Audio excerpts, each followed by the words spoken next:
These climate activists shut down London for 10 days. They're called Extinction Rebellion. They blocked busy streets all over London, sat on top of light rail trains, glued themselves to the entrance of the London Stock Exchange, and even chained themselves to the home of a Labour Party leader.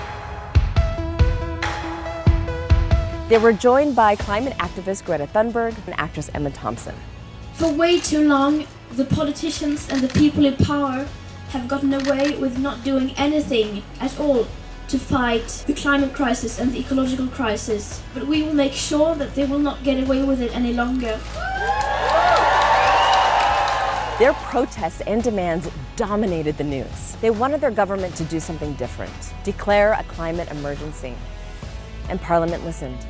The UK became the first country in the world to declare a climate emergency, and it set off a chain reaction. Ireland followed the UK's lead just 8 days later, and all levels of government around the world began debating emergency declarations of their own.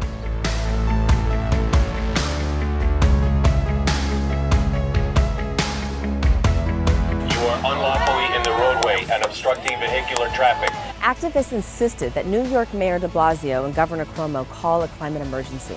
The Earth is dying! Stop denying! The Earth is dying! Stop denying! We are here today because we demand the U.S. government to declare a climate emergency.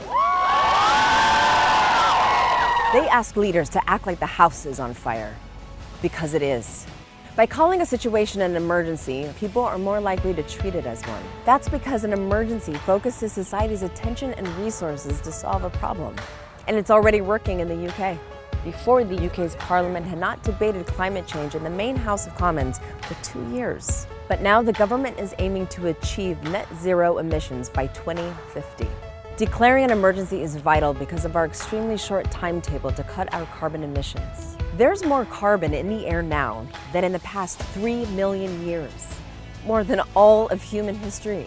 Climate scientists have declared that we must reduce our emissions over the next decade to avoid an irreversible climate catastrophe. We must be loud and force them to listen. Yeah! Because